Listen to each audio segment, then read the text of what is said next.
De ce dimanche, nous nous intéressons à la situation de nos cimetières. Le sujet est presque tabou et pourtant il y a un véritable problème dans la gestion de ces endroits. Des cimetières devenus des dépotoirs et des lieux d'insécurité et de banditisme. On en parlera davantage avec notre invité, le secrétaire permanent de coordination du programme de développement urbain.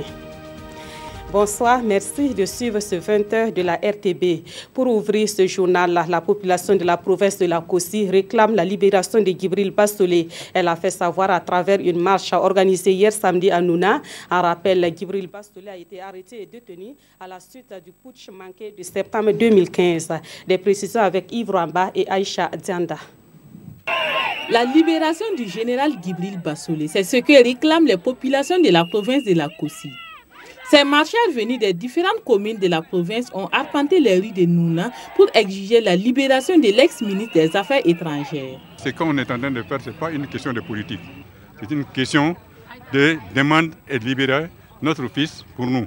On demande à notre gouvernement de faire tout possible pour la libération de notre frère et que nous soyons ensemble pour battre le même Burkina Faso. Le Burkina Faso, ce n'est pas pour une seule personne, c'est pour tout le monde. Selon le coordonnateur de la marche, Boubacar Koulibaly, il n'y a aucune clarté dans l'affaire Djibril Bassolé. Et il dit faire confiance en la justice burkinabé. Nous croyons à la justice et nous espérons vraiment que, en tout cas, la justice, en voyant ce que nous sommes en train de faire là, en tout cas, aussi va prendre son courage à deux mains et pour vraiment faire un délibéré juste pour que chacun, en tout cas Djibril, soit établi dans ses droits. Un minimum de justice pour le général Djibril Bassolé, c'est le contenu de la lettre de doléances que les manifestants ont transmis au secrétaire général de la province de la Kossi. Le général Djibril Bassolé est incarcéré à la maison d'arrêt et de correction des armées suite au putsch manqué de septembre 2015. Le biodigesteur est aujourd'hui une plateforme de plus en plus utilisée au Burkina Faso dans le domaine de l'énergie. De nombreuses structures se tournent vers cette plateforme compte tenu de ses avantages. C'est le cas de la maison d'arrêt et de correction de Koudougou et l'association d'aide des veuves et orphelins. Le comité de pilotage du programme national de biodigesteur était hier dans ces deux structures pour une visite. Issa Kafando et Maïmouna Traouri. La maison d'arrêt et de correction de Koudougou a installé ce biodigesteur en septembre 2015. L'association d'aide aux veuves et orphelins en bénéficie depuis le une technologie qui permet aux bénéficiaires de disposer d'énergie renouvelable pour l'éclairage et la cuisson. L'État investit beaucoup pour le gaz, par exemple. Avec cette technologie, cette source d'énergie alternative, on va en tout cas avoir des économies à ce niveau pour pouvoir réinjecter dans d'autres domaines. Nous prenons ça pour produire des oignons, des tomates, de l'aubergine. Mais d'une structure à l'autre, les difficultés majeures restent l'insuffisance de la matière première et de l'appui conseil pour la valorisation du biodigesteur. Nous sommes d'abord un personnel de sécurité et a priori, on n'a pas été formé véritablement pour mener ce genre d'initiative. Comme c'est la saison pluvieuse, il y a l'herbe un peu partout, on met les bœufs à quelque part et puis après on part les ramener. Donc ça veut dire que les bœufs lâchent là-bas et on ne prend pas soin de tout ramasser pour amener. Face à ces soucis, le coordonnateur national du programme rassure. C'est en tout cas de pouvoir mettre en place un système de crédit adapté à la technologie qui permette aux ménages qui le désirent d'aller emprunter de l'argent pour en disposer. Et les acteurs privés qui commencent à se mettre en place également pourront y avoir accès pour mettre en place des fonds de roulement et acquérir le matériel et véritablement faire en sorte que l'offre de services qu'ils offrent va s'améliorer. La subvention du gouvernement burkinabé s'élève à 160 000 francs CFA. Une subvention qui permet d'assurer entre autres la prestation du maçon pour la construction, l'acquisition d'un foyer à biogaz pour la cuisson et d'une lampe pour l'éclairage. Et malgré les quelques difficultés, les populations burkinabées adhèrent de plus en plus au programme biodigesteur. C'est ce qui ressort du bilan à mi-parcours des activités menées en 2016 par le comité de pilotage du programme national de biodigesteur. Ce comité a tenu sa première session ordinaire de l'année le vendredi dernier à Dédougou. Et cette session était également consacrée à la définition des projets à venir. Plus de précisions avec Christophe Traoré et Karim Ouedraogo. Délocalisée à Dédougou, la première session du comité de pilotage du programme national biodigester a regroupé des participants venus des 13 régions du Burkina. Ils ont évalué l'impact du programme à plusieurs niveaux et donné des orientations pour le reste de l'année 2016. Le gouvernement apprécie l'adhésion progressive des populations au programme et s'engage à les accompagner. Le principal défi, c'est que je vous ai dit tout à l'heure, on a 8000 installations, mais là-dedans, je pense qu'on a autour de 20% d'installations qui fonctionnent par intermittence. À certaines périodes de l'année, quand les animaux n'ont pas assez à manger, ils ne pissent pas beaucoup de déjections. Donc ça aussi, c'est des défis qu'il faut qu'on lève. Le troisième défi, c'est le changement. Donc c'est sur tous ces points-là que nous allons discuter. La région de la Bougoudimoun dispose du plus grand parc de biodigesteurs du Burkina avec plus de 1200 ouvrages et l'exécution du programme impacte de manière positive sur divers domaines. Le fluent même du biodigesteur en tant que tel, vraiment moi je peux témoigner que ça m'a beaucoup servi. Je produis avec ça et cette année j'ai pris le fluent ensemencé en même temps avec de l'herbe pour payer une moto. J'ai vendu 12 chargements du compost. Je suis très satisfait de cette technologie. La session a été l'occasion pour les participants de visiter un biodigesteur à Dédougou et constater l'impact d'un fluent biodigesteur sur les cultures dans les champs. Autre grande cité de l'actualité, nous ouvrons le grand format de ce dimanche consacré à la situation des cimetières. Et le moins qu'on puisse dire, c'est que la situation des cimetières n'est pas du tout reluisante. Dans la capitale burkinabé, par exemple, ces lieux sont devenus des dépotoirs d'ordures de tout genre. En plus de cela, les herbes envahissent les cimetières, dont la plupart manquent de clôture, attirant ainsi les animaux. Le constat est triste, comme vous allez le voir dans ce dossier signé Jean-Eudes Bayala et Zalissa Sanfo. Des tonnes d'ordures déversées ça et là. Et le balai des charrettes d'ordures est loin de s'arrêter. L'on se croirait donc dans un dépotoir d'ordures. Pourtant, nous sommes dans un cimetière. Il sera bien difficile à certains de retrouver ou de reconnaître la tombe de leurs proches et de s'y recueillir, si besoin il en est. Les ordures les ont purement et simplement englouties. Et il n'y a pas que les ordures qui décorent les tombes. À certains endroits, les herbes ont tellement poussé qu'elles ont du mal à se hisser. Pas étonnant donc que ces lieux de repos éternel soient transformés en de verts pâturages où les animaux broutent sans cesse. Vaste dépotoir ou pâturage, il n'y a pas que ça qui trouble le silence des cimetières. Les gens qui viennent jeter souvent des animaux morts, plus comme avec ces herbes et ces trucs comme ça là. Ça attire souvent des bandits, souvent des fumeurs de drogue et souvent des petits voleurs. Et ce désordre qui règne dans les cimetières affecte autant les vivants que les morts. Il y a certaines personnes qui ne prennent pas le temps de bien creuser les tombes. Et là, quand il pleut, les tombes deviennent comme des puits et ce sont les odeurs nauséabondes qui nous envahissent des semaines durant. Quand on vient pour enterrer, il faut souvent dégager des ordures. Et en plus, ça attire les moustiques pour les riverains et ça peut provoquer encore d'autres maladies comme le paludisme. Si on entretient bien le cimetière, ça va nous éviter toutes ces choses-là. Puis en plus, si la mairie peut nous aider avec une clôture, je crois que tout ça là, ça va éviter tous ces petits trucs-là. Il est révolu, le temps où l'on vouait un culte aux morts. Mais est-ce pour autant qu'il faut pervertir ces lieux de repos éternels quand on sait que, à tous ceux qu'on accompagne ici, pour la dernière fois, on leur souhaite qu'ils reposent en paix. Et en plus d'être des dépotoirs où envahissent des herbes, les cimetières souffrent d'un autre mal. Il s'agit du problème d'espace. À Ouagadougou et environ, les cimetières sont quasiment pleins et les populations peinent à y trouver de la place pour des enterrements. Heureusement, il y a des bonnes volontés qui viennent en aide à ces populations. On apprend aussi que la mairie a un projet de modernisation des cimetières. Plus de précisions avec Roger Kam et Aboubakar Sayon. Cimetière de Sandogo à Ouagadougou. Ici, les tombes côtoient quasiment les concessions. Selon le service d'hygiène de la mairie centrale de Ouagadougou, le site est plein depuis de nombreuses années.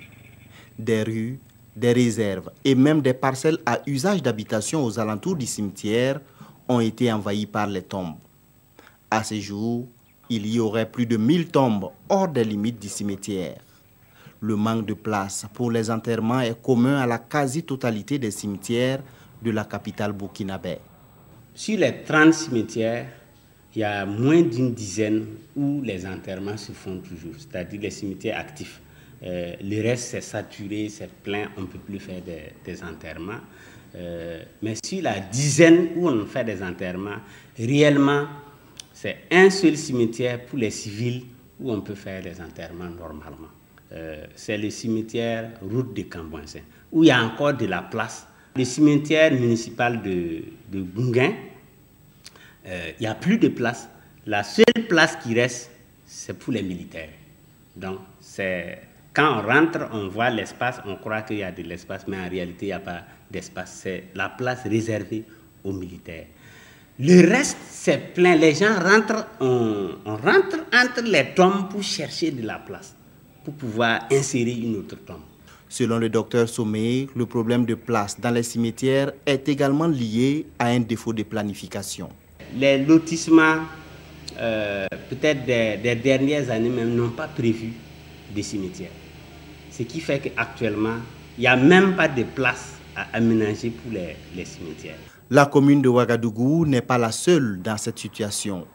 Plusieurs autres localités vivent la même difficulté.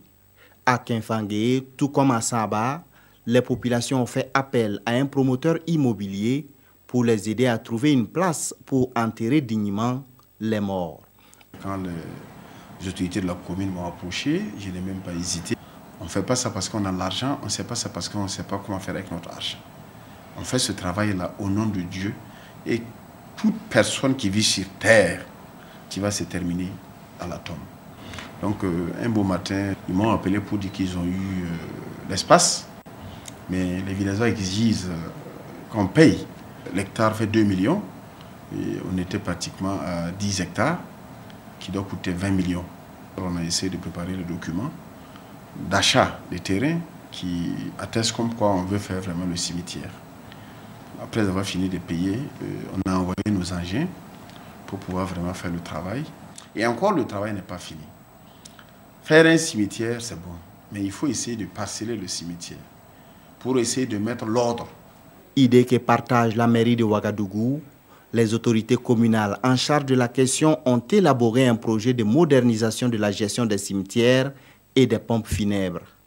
Il prévoit l'aménagement de 4 cimetières modernes. Ces 4 cimetières, chacun devrait avoir au minimum une capacité de 150 000 à 250 000 places. Nous avons prévu un mécanisme de gestion avec aménagement, parcellement et enregistrement de ceux qui doivent être enterrés là-bas. Dans ce projet-là, nous avons prévu une modernisation de la chaîne de transport des corps. Parce qu'on voit qu'à Ouagadougou, les corps même sont transportés avec des bâchers, avec n'importe, et même avec des tricycles. Et ce qui est grave même, c'est qu'on transporte des corps avec des taxis. Et immédiatement, on transporte les passagers avec nous. Ça pose un problème de santé publique. Il y a également la nécessité de moderniser les morgues. Ce projet est estimé à 12 milliards de francs CFA, un investissement utile car les cimetières, dernière demeure de tous, méritent une meilleure organisation. Voilà, des cimetières qui méritent une meilleure organisation. Et pour aller plus loin sur ce sujet, nous avons un invité. Il s'agit de M. Marc Ouedraogo, secrétaire permanent de coordination du programme de développement urbain. Bonsoir, M. Ouedraogo. Bonsoir. Bienvenue sur notre plateau. Alors, tout d'abord, quelle est votre réaction à la suite de ces reportages qui présentent la physionomie pas agréable de nos cimetières? Oui, merci bien. Et avant de réagir sur ce reportage, je pense qu'il sied d'avoir une pensée pieuse pour tous les morts qui reposent dans ces lieux dont nous voulons parler maintenant. Et également, on se souvient qu'il y a un an de cela, nous étions dans la turbulence au plan national du fait du putsch manqué, et il y a eu des victimes, et il convient également de saluer leur mémoire, que leurs âmes reposent en paix. Et naturellement, tout être humain qui suit ce reportage ne peut qu'être désolé. C'est un spectacle désolant qu'on observe dans ces cimetières. Et le lieu de dernière demeure des êtres chers qui se retrouvent à cohabiter avec des déchets de tous genres, c'est vraiment inadmissible. Maintenant, le fait est là, c'est une situation qui est là et qui interpelle chacun de nous.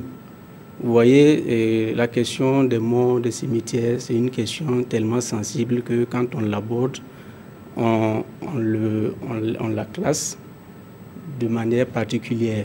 Mais dans la pratique, les cimetières, c'est un équipement comme tout autre équipement dans la ville. Et on se souvient dernièrement, lors des inondations qu'on continue de subir, et on a indexé le fait que les caniveaux sont envahis par les déchets de tout genre. Donc, il n'y a pas lieu de particulariser le cas des cimetières, c'est un problème général. Même si le cas des cimetières est particulier parce que ça traite de la question de nos morts et ça pose la problématique générale de la gestion même de la ville dans son ensemble. Oui. Comment on articule la gestion des déchets ménagers pour permettre que les populations ne se livrent pas à des solutions de facilité, etc. Comment sensibiliser aussi les populations pour que ces cimetières-là ne soient pas des lieux de déversoir, etc. C'est un problème d'ensemble. Alors, est-ce que, comme nous, vous avez l'impression que les Burkinabés des villes de plus en plus n'ont pas de respect pour nos morts au regard donc de ces images au niveau des reportages? Si je le dis ainsi, ce serait un peu subjectif. Est-ce que c'est une question de ne pas avoir du respect pour les morts? De toute évidence, quand tu regardes, a priori, c'est ce qu'on est tenté de dire. Maintenant, est-ce que le fait que les gens déversent les déchets dans les caniveaux, par exemple, c'est une manière de ne pas avoir du respect pour de ne pas considérer la gestion et les risques liés au déversement des déchets dans ces caniveaux? Mais de toute évidence, si tu penses que tu peux avoir ton parent un jour et dans ces espaces-là et que tu imagines que quelque part, quelqu'un peut être amené à déverser des déchets sur la tombe de ton parent, normalement, tu devrais avoir le réflexe, même si tu n'as pas une solution immédiate pour le déversement de tes déchets. Je pense que le cimetière ne devrait même pas faire partie de tes choix en matière de rejet des déchets. Alors, M. Ouedraogo, à Ouagadougou et un peu partout au Burkina Faso, chaque famille enterre ses défunts comme il veut et dans le cimetière de son choix, de jour comme la nuit. Est-ce à dire qu'il n'y a pas une réglementation en la matière? Il existe une réglementation, on a tous suivi le reportage, il y a une réglementation en la matière, mais est-ce que cette réglementation contraint les habitants à se cloisonner dans leur résidence, dans leur espace territorial pour enterrer les morts? Il faut certainement prendre en compte notre culture. Vous voyez, il y a des gens qui habitent dans la capitale Ouagadougou, mais de leur vivant, ils demandent à ce que leur corps, leur dépouille soient transportés au village pour enterrement. Il y a des gens, du fait de leur lieu de travail, ont migré pour aller résider dans d'autres quartiers et ils préféraient par exemple que leur corps soit enterré là où la famille réside, etc. Donc en soi, ce n'est pas une difficulté ni un problème en tant que tel. D'accord. Alors, dans le reportage, il est ressorti qu'il y a eu un manque de travail de planification. Et pour qu'on en soit dans ce genre de situation de manque de place donc dans nos cimetières, est-ce que c'est votre avis également? Bon, tout d'abord, disons qu'on aurait souhaité que ce qu'on a prévu comme espace dans ces cimetières-là soit encore peu occupé. Ça aurait traduit le fait qu'il y ait eu moins de décès et depuis la prévision de ces espaces jusqu'à nos jours. Malheureusement, on en est arrivé au fait que ces espaces soient pleins. Je pense que ce n'est pas tant... déjà, il faut reconnaître qu'au niveau même de toute la ville, la question de la planification en amont se pose. Ce n'est pas que le cas des cimetières. Oui, mais pour le cas des cimetières, on s'intéresse à ça. Il semble qu'il y a... les lotissements n'avaient même pas du tout prévu des cimetières. C'est ce qui est ressorti dans le reportage. Oui, j'ai suivi une partie du reportage où on dit que les lotissements n'ont pas prévu des cimetières, mais c'est le lieu effectivement de clarifier les choses. Tous les lotissements n'ont pas vocation à prévoir systématiquement des cimetières. Non. Les cimetières sont prévus dans les documents de planification prévus par la loi qu'on appelle le schéma directeur d'aménagement et d'urbanisme SDO, parce que si vous quittez le cadre de la projection des cimetières dans le cadre des grandes orientations de la ville, on va se retrouver à avoir des cimetières un peu partout dans la ville. Ce n'est pas la vocation. Il faut que ce soit projeté dans le cadre des schémas, des documents de planification et qu'à l'occasion d'un lotissement qui intègre, qui est projeté sur l'espace prévu pour les cimetières, on l'intègre maintenant dans l'aménagement. On a découvert aussi dans un des reportages que tout le monde n'est pas logé dans la même enseigne. Et il y aurait de la place réservée pour le cas du cimetière municipal de Ouagadougou, par exemple, aux militaires. C'est-à-dire qu'il y a des groupes sociaux qui sont privilégiés et d'autres pas. Parlant donc des espaces dans les cimetières. Bon, je ne prendrai pas ça dans ce sens. Vous voyez, les militaires, c'est un corps particulier, il faut le reconnaître. Un peu partout, vous entendrez parler d'hôpital militaire, vous entendrez parler de logement de militaires, vous entendrez parler de cimetières de militaires, etc. Donc, en tant que tel, ça ne constitue pas un problème. C'est de reconnaître que c'est un corps particulier. En tout état de cause, la manière dont nous répartissons les espaces dans les cimetières, là, ça doit procéder d'un consensus et qui doit refléter aussi notre perception du traitement de nos morts. Et en dehors de ça, en dehors du cas des cimetières, même dans la vie active, dans la vie réelle, on a des espaces résidentiels réservés par exemple pour un groupe d'individus et la question est posée dans la planification de la ville, est-ce qu'il faut mixer les espaces ou bien il faut faire en sorte que chaque groupe se retrouve dans un espace, mais la décision finale doit refléter notre manière de concevoir moralement l'aménagement de ces espaces. Alors, au regard de tout ce qu'on a vu dans les reportages, qu'est-ce qu'il faut faire pour moderniser ces endroits-là au Burkina Faso? Oui, je me suis réjoui de ce qu'on a vu dans le reportage. Et la mairie est en action. Il y a des initiatives qui sont prises dans ce sens. Et je pense que c'est vraiment dans ce sens qu'il faut aller, c'est-à-dire l'aménagement des cimetières, tel que nous enterrons actuellement nos morts. Et en réalité, l'espace prévu n'est pas rationnellement occupé.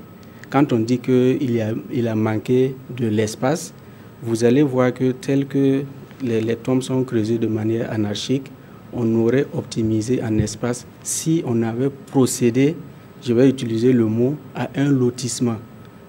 Il a parlé d'aménager les cimetières, parceller, quelqu'un a parlé de parceller, mais en réalité, le terme qu'il faut, il faut lotir, dégager des lots pour chaque tombe et qui peut même faire l'objet de références. Les parcelles d'habitation font l'objet de références.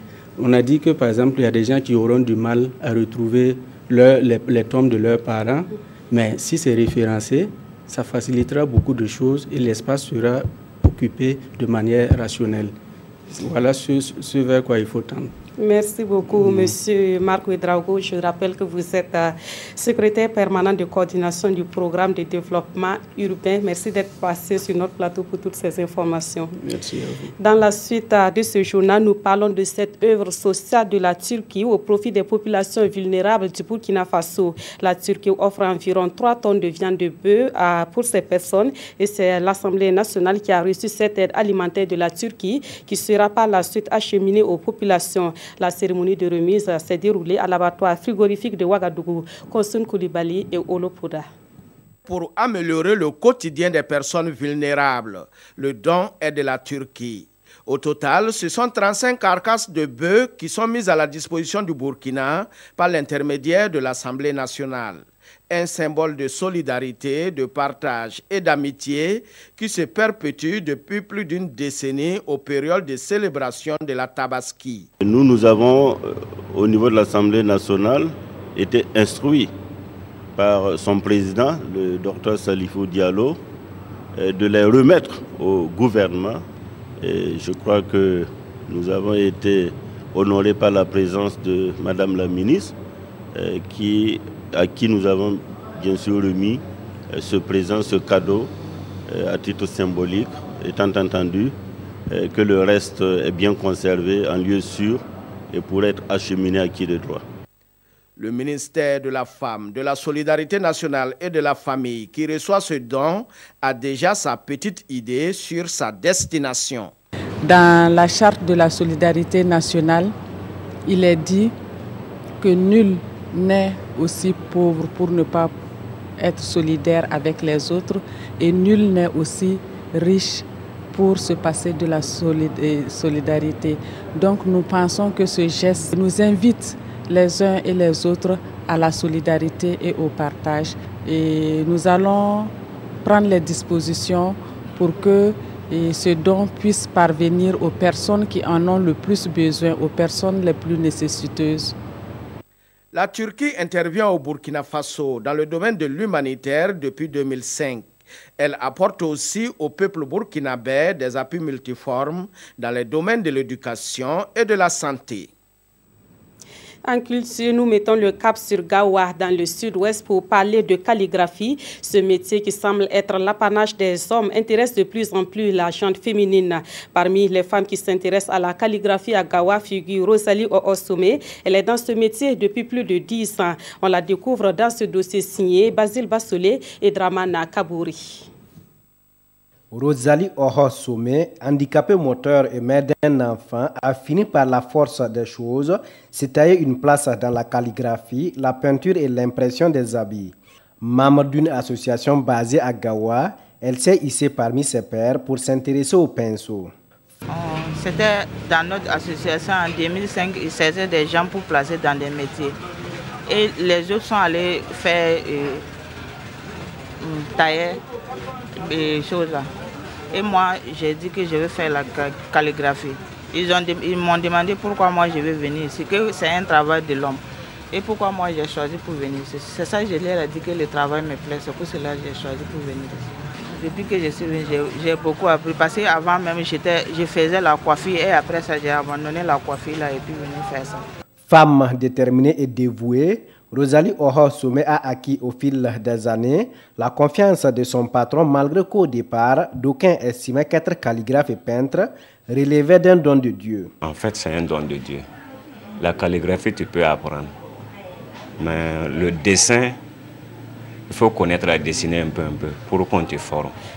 Si tu ne connais pas dessiner quelque chose, on ne peut pas te former. Si je veux voir, ça vaut 8 ou 9 comme ça que j'ai formé ici. Celle qui est ici, Rosalie, elle a fait 10 ans avec moi. Avec son pinceau, son morceau de chiffon trempé dans la peinture à huile, Rosalie dessine et peint chaque jour avec habileté et minutie sur les panneaux publicitaires, les t-shirts et autres objets mécaniques à la grande satisfaction de son patron. Depuis qu'on est ensemble, je n'ai pas vu un problème. Elle travaille bien. Actuellement, même tout... Bon, des fois, même si je ne suis pas là, c'est elle qui occupe tout. Je ne les paye pas par mois, mais c'est qu'on gagne dans la journée que je les donne. Le soir, on fait les calculs, on enlève nos dépenses. Ce qui reste maintenant, bon, comme c'est elle qui me suit, bon, elle prend plus que les hommes. Aujourd'hui, du haut de ses 11 ans d'expérience dans la calligraphie, Rosalie rêve de voler de ses propres ailes, mais hélas, les moyens financiers lui font défaut. J'arrive à payer mon loyer, j'arrive à nourrir mon enfant et puis moi-même. Il n'y a pas de moyens comme ça pour ouvrir un atelier comme ça. Rosalie Somé n'attend plus que de bonnes volontés pour réaliser les rêves de toute sa vie, celui d'ouvrir un jour son propre atelier. On revient à Ouagadougou pour parler de cinéma. Le réalisateur Missa Ebié est sur le plateau de tournage de son 4e long métrage. La raison du plus fort, c'est l'intitulé de ce film, dont le clap de tournage a été donné hier au quartier Pissi. Ce film relate l'histoire d'un riche entrepreneur et d'une veuve autour d'un terrain. Le reportage de Moussa Ouedraogo et Aruna Mari. Plan 08 01 01.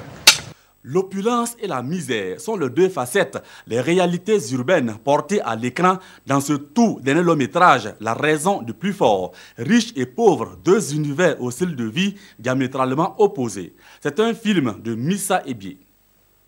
Hors de ma vue! Tu ne sais pas que voir un bon le matin, bonheur porte malheur?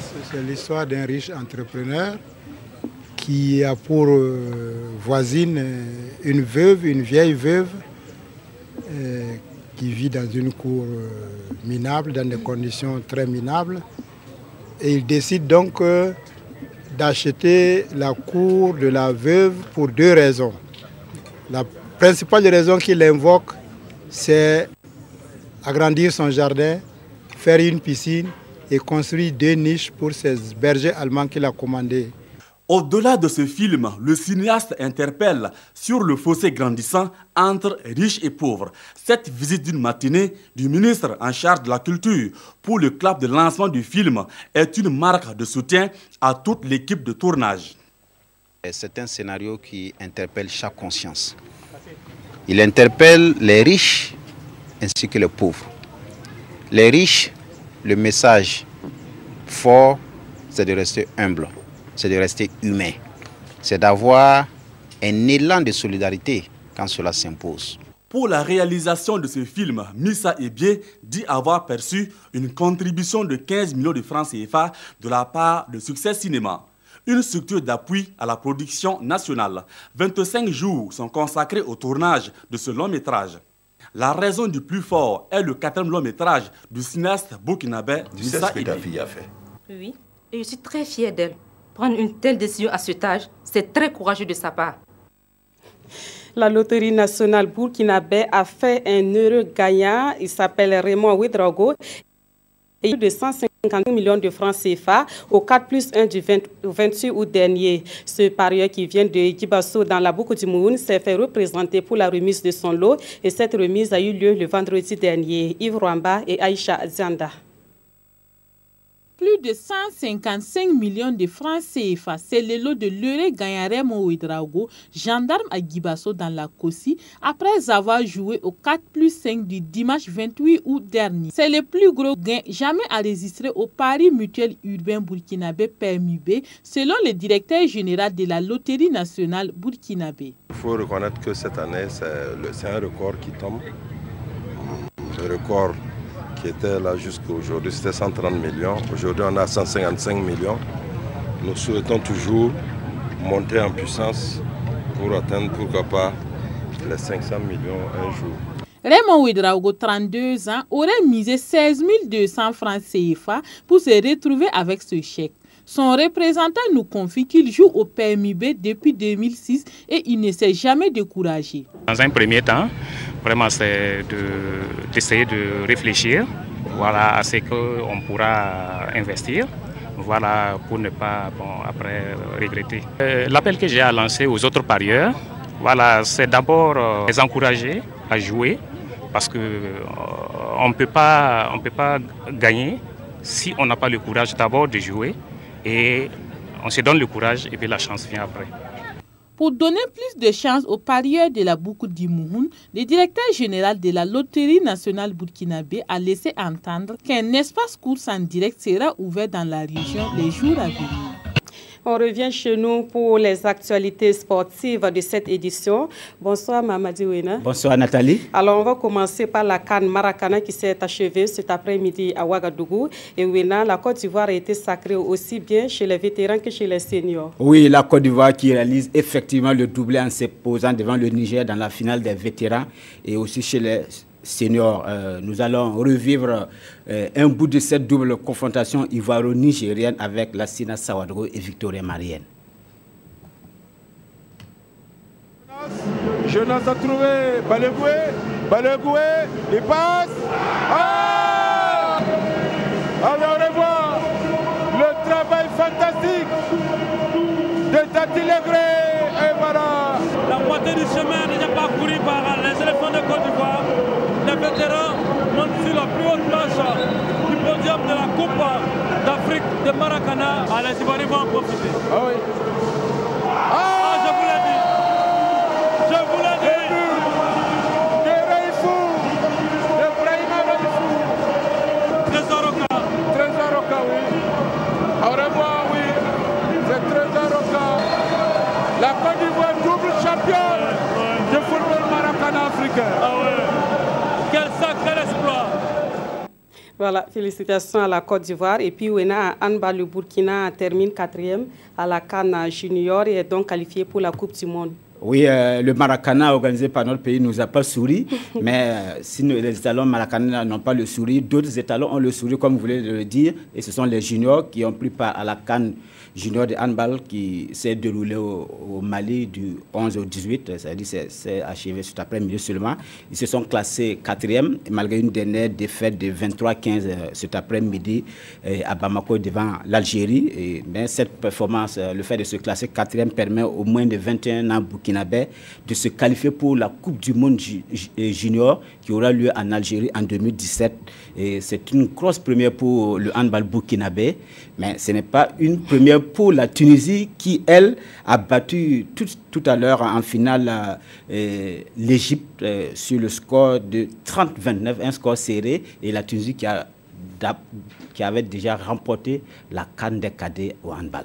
Alors, oui, non, on va terminer rapidement avec les journées du dos et la famille du karaté-do qui a besoin de réconciliation et la GSB apporte sa contribution pour cette réconciliation. Oui, effectivement, Nathalie, cet après-midi, la journée du dos a eu lieu. Nous allons voir les images grâce à la GSB. C'était à l'ex-INGEP, c'est l'ISDH maintenant, et une initiative de la GSB dans l'espoir d'apporter un déclic pour une réconciliation au sein de la famille du karaté-do burkinabé. Et la journée a suscité beaucoup d'engouement et nous osons espérer que la grande famille du karaté-do va fumer le calumet de la paix dans les prochains jours. Et autre art martial, c'est le taekwondo qui a organisé son championnat hier au Siao.